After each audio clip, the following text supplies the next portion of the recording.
안녕하세요. 오늘의 데일리 뉴스레터에 오신 것을 환영합니다. 1. KF-21의 발톱. 2.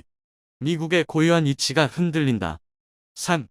최대 3672km/h의 무시무시한 속도. 한번 진실을 알아봅시다. 또 초음속 돌파에 성공했습니다. 그런데 이번엔 KF-21 보라매가 아니라 국산 최초의 공대함 순항미사일입니다. 이른바 KF-21 북침 무기인데요. 이로써 보라매라는 이름에 어울릴 만한 KF-21의 발톱이 하나하나 모습을 드러내고 있습니다. 지금까지 전투기와 함께한 세트의 무장체계를 수출할 수 있는 나라는 전 세계에서 미국이 거의 유일했는데요. 그러나 대한민국 KF-21과 함께 엄청난 속도로 공중 무장체계 자립에 성공하기 시작하면서 독보적이었던 미국의 자리도 위험해졌습니다. 지금까지는 육지와 바다에 국한되어 있던 대한민국의 미사일이 이제는 우리의 전투기를 타고 하늘로 날아오를 일만 남았는데요. 오늘은 KF-21에 집약된 대한민국 항공 무기 기술력에 대해 알려드리겠습니다. 현대전에서 제공권의 중요성은 두말하면 입 아플 정도입니다. 오히려 암묵적인 합의라도 있었던 양 공중전력이 길을 못 터는 우크라이나 전쟁이 이해하기 힘든 특수한 상황인데요. 제공권을 확보하기 위해선 당연히 전투기를 보유해야겠지만 기본 중의 기본은 전투기에 탑재할 무장입니다. 탄약 없이 무기체계는 그저 쓸데없이 연비만 나쁘고 지나치게 민감한데 쓸모도 거의 없는 기계 덩어리에 불과한데요. 이는 전투기 개발에 있어도 마찬가지입니다. 전투기를 아무리 잘 만들었다 하더라도 핵심 무장이 빈약하다면 국산이라는 타이틀이 빛이 바랄 텐데요. 이 얘기는 대한민국의 KF-21 보라매에도 똑같이 동용되는 말입니다. 실제로 세간에는 잘 알려지지 않았을 뿐이지 KF-21은 이미 한 차례 무장 갑질로 폭력을 치러야 했는데요. 대한민국이 KF-21에 국내에서 자체 개발한 이사 레이더와 항공전 자장비를 탑재하겠다고 선언하자 대뜸 미국에서 일방적으로 AIM-120 암램 공대공 미사일의 제공 약속을 철회하겠다고 통보한 것입니다. 이에 대한 미국 변명은 아직 개발이 완전히 이루어지지 않은 KF-21에 자국의 무장을 탑재할 수 없다는 게 이유였는데요. 하지만 KF-21 개발이 국제방산시장에 어떤 의미인지 알고 있다면 미국의 속내야 뻔한 일이었습니다.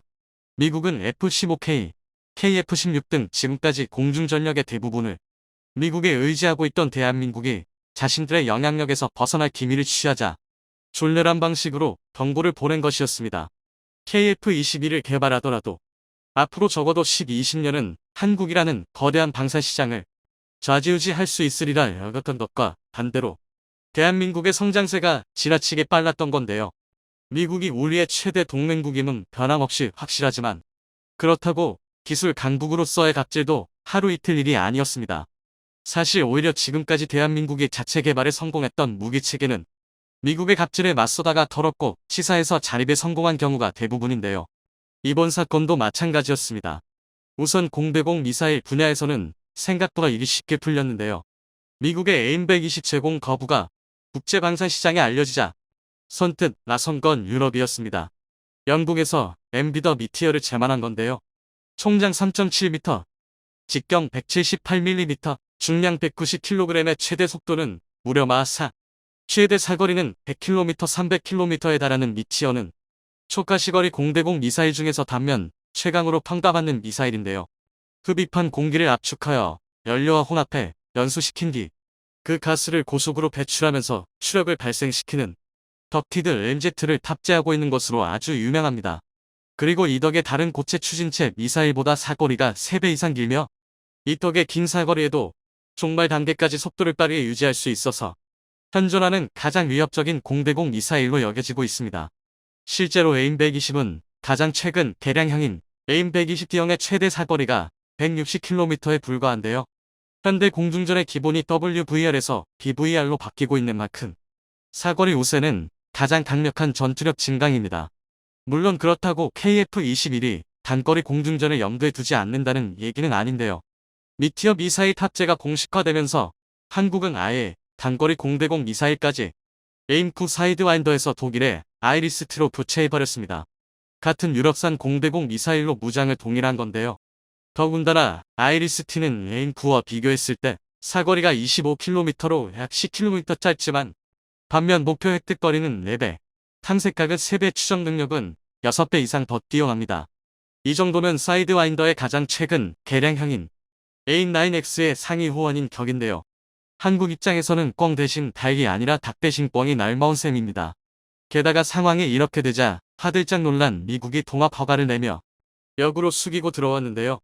이 덕에 KF-21은 엠비더 미티어, 아이리스-T, 에임120 암랩, 에임9 사이드와인더를 전부 무장 통합한 전투기가 될 수 있었습니다. 한국이 방산 시장에서 낙동강 오리알이 될 것이라 생각했던 미국의 잘못된 생각을 동네하게 갚아준 셈인데요. 이뿐만이 아닙니다. 유럽에서 미국까지 다양한 나라의 공대공 미사일을 체계 통합하는 과정에서 국산 중거리 공대공 미사일 개발에도 박차를 가할 수 있게 되었는데요. 일례로 미티어 미사일에 사용되는 덕티드 렐제트는 이미 대한민국이 2000년대 초반부터 꾸준히 연구를 진행해서 원천 기술을 확보한 상태였습니다. 실제로 지금까지 공개된 국산 중거리 공대공 미사일의 정보를 종합해보면 직접 200mm의 미티어와 마찬가지로 덕티드 램제트 엔진이 탑재되어 있습니다. 또한 최대 사거리는 약 200km 이상일 것으로 보이는데요. 이 정도면 에임120보다 훨씬 긴 수준으로 결국 미국의 갑질이 또한 대한민국의 전화위복의 기회가 된 셈입니다. 더군다나 한국, 미국, 영국, 독일의 무장이 모두 동합되어 있는 만큼 KF-22의 확장력은 방산시장의 역사에서 전무후무한 강점이 되었는데요. KF-22를 원하는 나라들은 따로 무장 동합을 걱정하지 않아도 각자의 사정에 맞춰 편하게 도입을 결정할 수 있게 된 것입니다. 지금 KF-21이 전세계 방산시장에서 초유의 관심사로 떠오른 배경에는 이 특징을 절대 무시할 수 없는데요. 하지만 공대공 무장만으로는 아직 뭔가 부족합니다.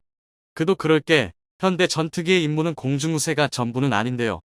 특히 KF-21은 단 한 대의 전투기로 육해공 모든 표적을 타격할 수 있는 전천후 멀티롤 전투기를 목표로 삼고 있습니다. 그리고 그 첫 번째 시작이 바로 국산 공대함 초음속 순항미사일입니다.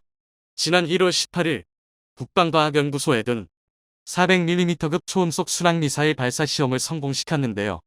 이번에 개발된 공대함 순항미사일은 기존 마하 0.95의 아음속 대함미사일 해성에 비해 최소 3배 이상 빨라진 속도가 가장 큰 특징입니다.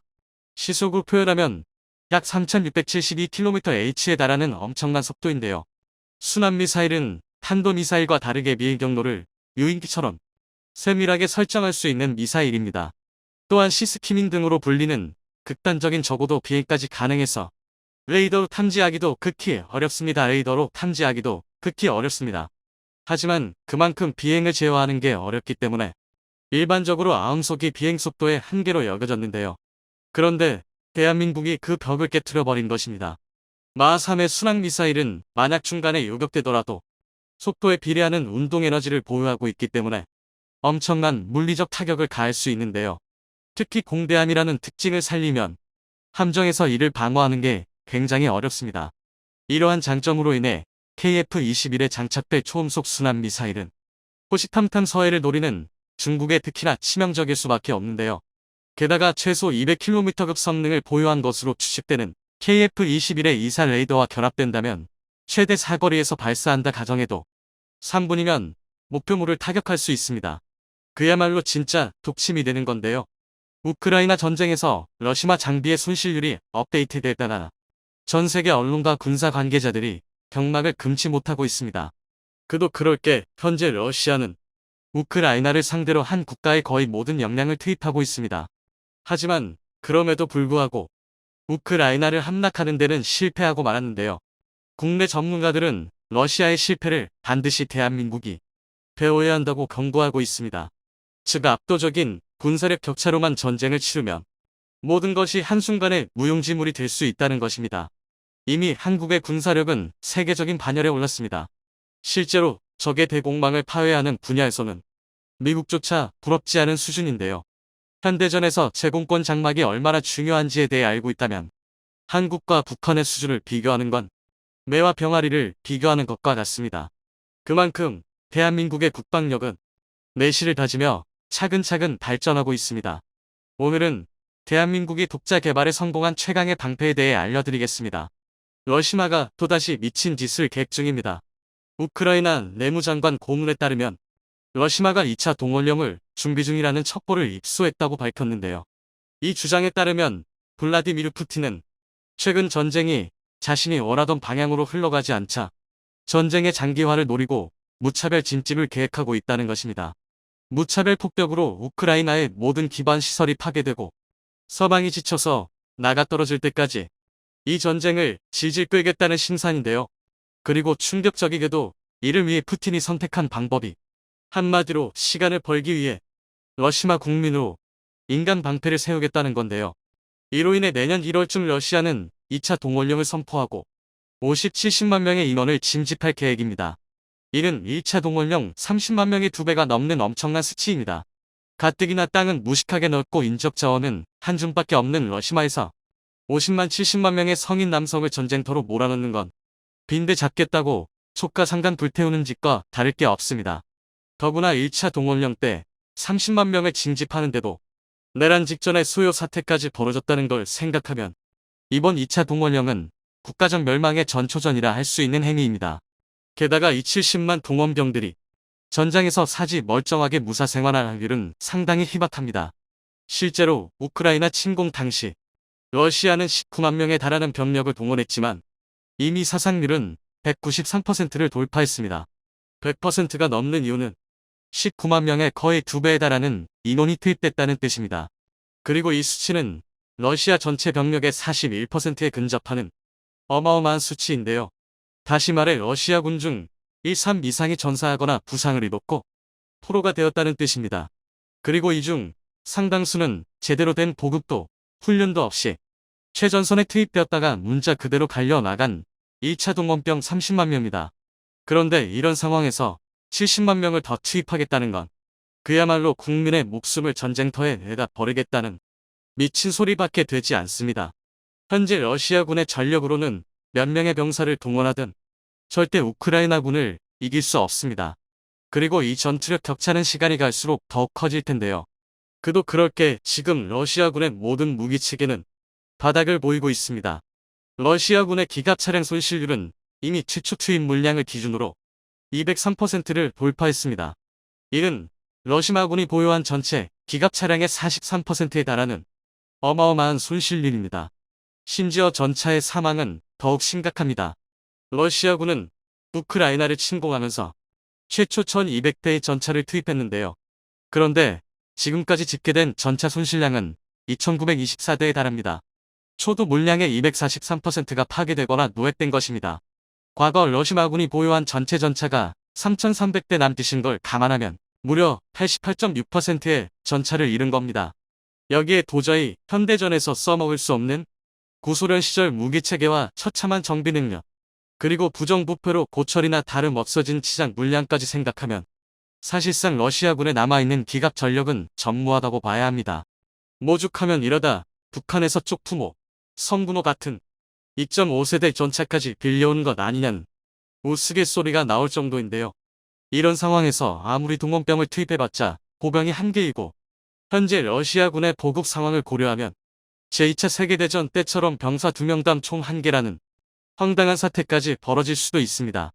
그나마 러시아군에서 사정이 괜찮은 건 공중 전력뿐입니다. 현재 러시아군은 전쟁 전 초도 물량 기준으로 회전 미끼의 110%를 손실했으며 고정 미끼의 85.2%를 잃었습니다. 이것만 해도 사실 전멸에 가까운 수치지만 그래도 기갑 전력에 비하면 아직은 몇몇 부대가 남아있는 수준입니다. 그러나 이는 겉으로만 보이는 단편적인 모습일 뿐 공격에 가담할 수 있는 공중 전력도 전무하다고 봐야 합니다.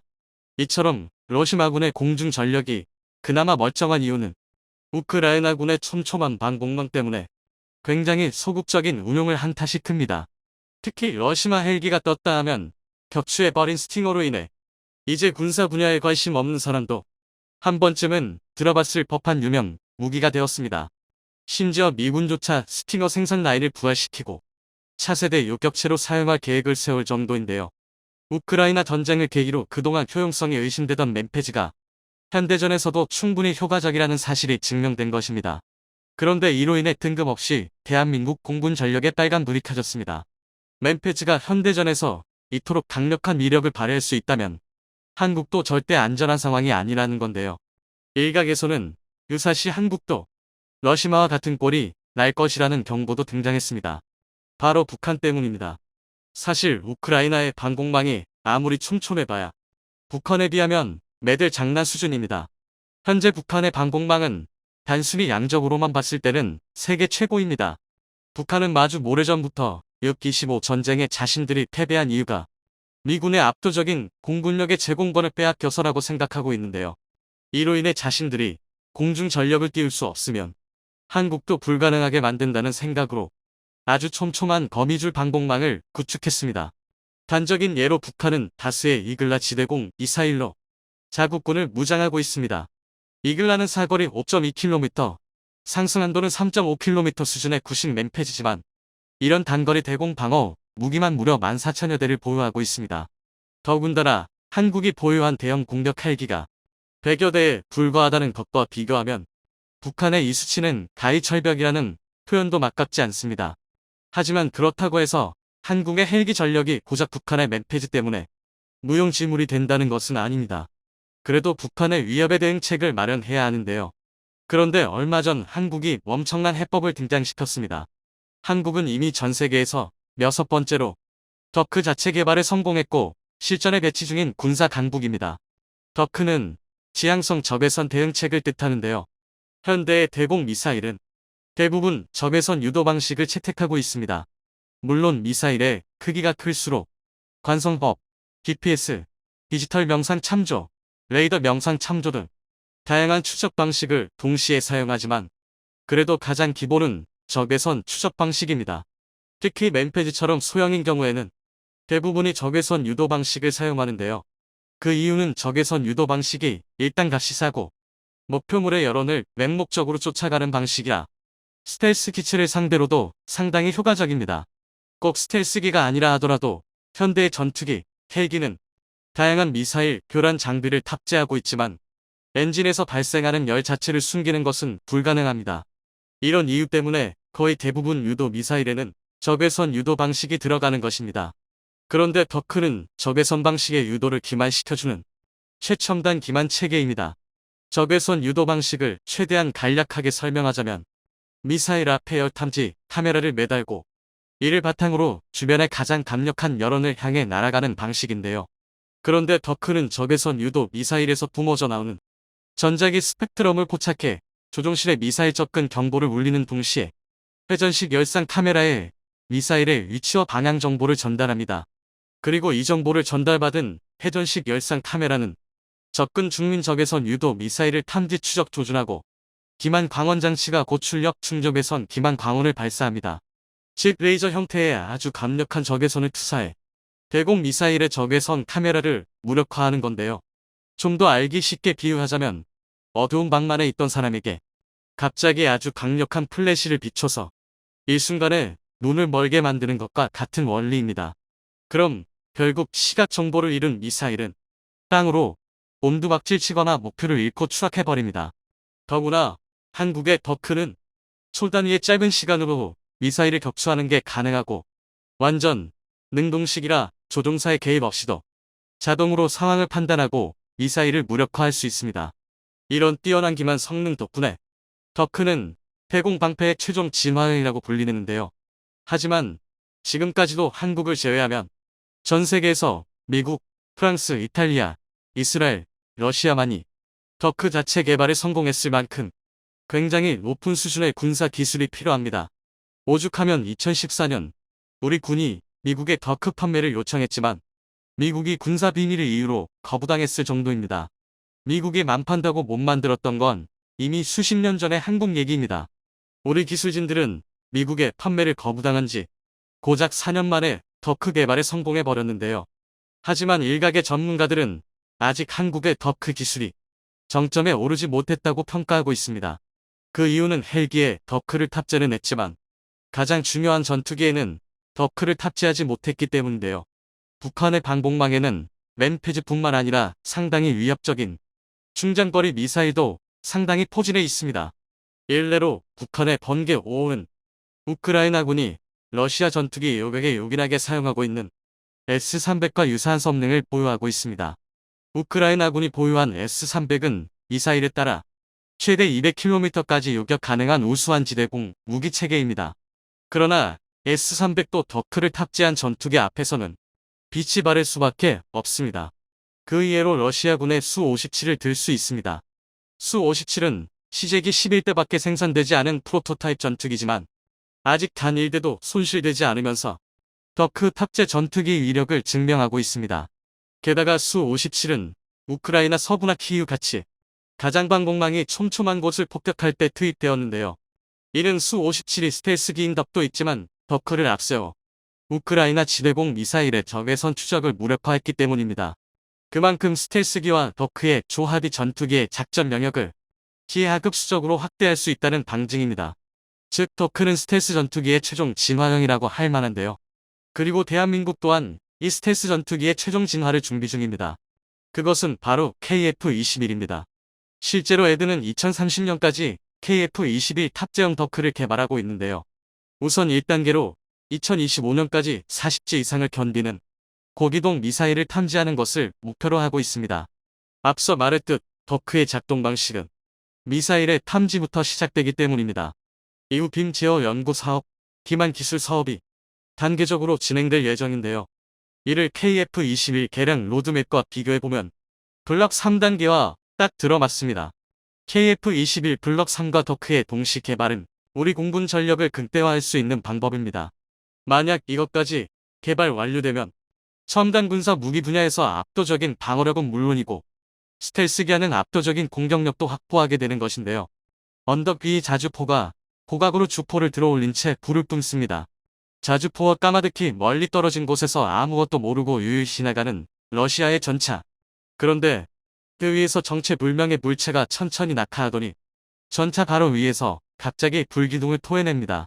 최근 우크라이나에 공여된 독일의 자주포가 대전차 상부 공격탄 스마트 155로 전차를 잡아낸 활약을 선보인 장면입니다. 경이로운 명중률과 주포의 한계를 넘어서는 사거리를 보여주기 때문에 이 신형 대전차탄은 독일 기갑의 필살기라고 할 수 있는데요. 일본 노르웨이는 이번에야말로 독일의 손을 들어주고 한국의 뒤통수를 칠 수 있게 되었다며 들뜬 모습이었습니다. 그런데 한국은 이미 스마트 155보다 더 강한 대전차탄을 자주포도 아니고 K2 전차에 달아쓰고 있었습니다. 곡사형 포탄을 전차로 쓴다는 한국의 듣도 보도 못한 발상에 노르웨이는 할 말을 잃었습니다. 노르웨이는 또다시 한국을 수주전에서 탈락시킬 명분을 잃어버려서 당혹감을 감추지 못했는데요. 얼마 전 독일이 스마트 155의 생산을 재개했습니다. 2조 6천억 원 규모의 노르웨이 전차 사업에서 실한 승기를 취기 위함으로 해석되는데요. 원래 노르웨이군 수뇌부와 뒤에서 몰래 손을 잡고 한국과는 형식적인 경합만 펼친 후 자연스럽게 수주를 따올 신산이었던 독일. 그런데 뜻밖에도 병합에 끌어들인 한국의 K2 전차가 각종 테스트에서 독일의 레오파르트 2 전차를 압도해버렸고 그 사실이 이곳저곳에 다 소문이 나버렸어 독일과 노르웨이 수뇌부는 매우 곤란해진 상황이었습니다. 테스트에서 성능을 증명한 전차를 사오지 않을 명분이 없었던 것이죠. 그래서 독일이 꺼낸 카드가 바로 스마트 155였습니다. 155mm 주포에서 사용할 수 있는 스마트 155를 패키지로 제공해서 전차를 사면 덤으로 자주포 전력의 강화도 꾀할 수 있게 해주겠다는 겁니다.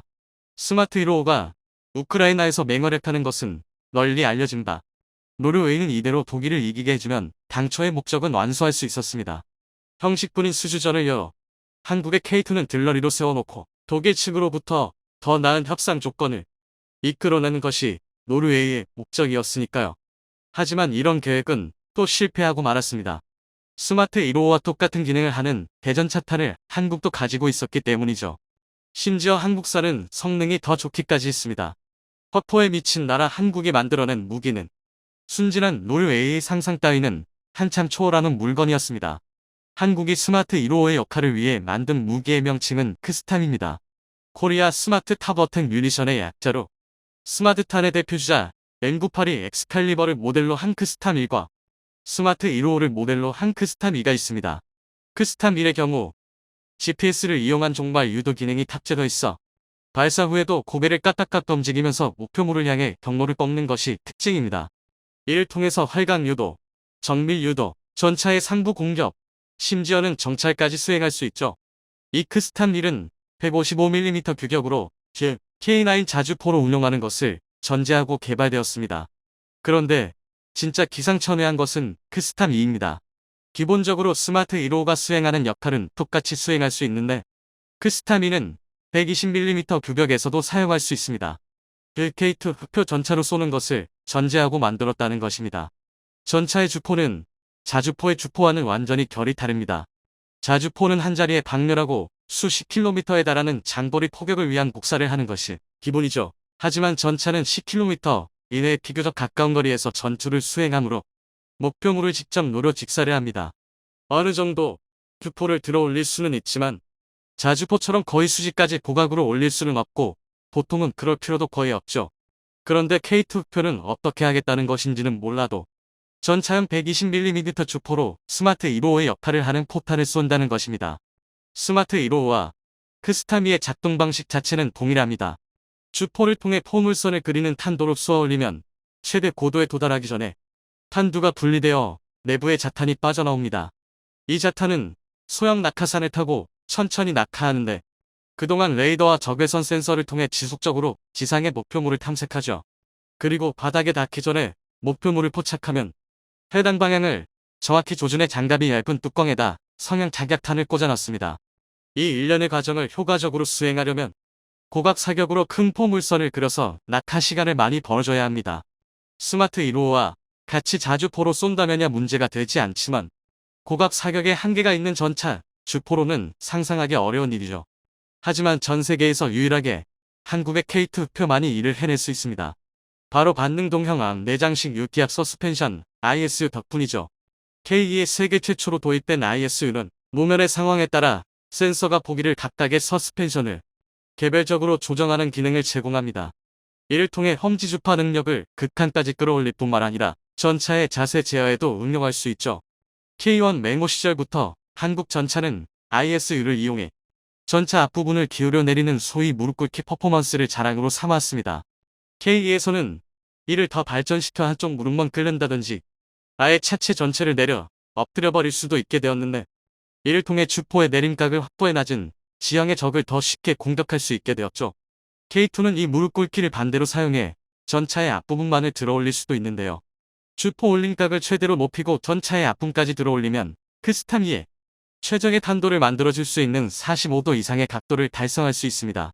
덕분에 자주포로나 운용할 수 있는 지능탄을 전차로도 운용할 수 있는 것입니다. K2로 발사한 크스탐2는 자탄 분리 후에도 공중에서 10초 동안 관성으로 천천히 전진하면서 낙하하는데요. 이를 통해 범위 내타깃 포착까지 충분한 시간을 얻을 수 있을 뿐더러 사정거리의 증가까지 노릴 수 있습니다. 스마트 155의 경우 자탄 낙하 방식을 통한 높은 명중률은 얻을 수 있지만 여타 포탄에 비해 사정거리가 유의미하게 늘어나지는 않았습니다.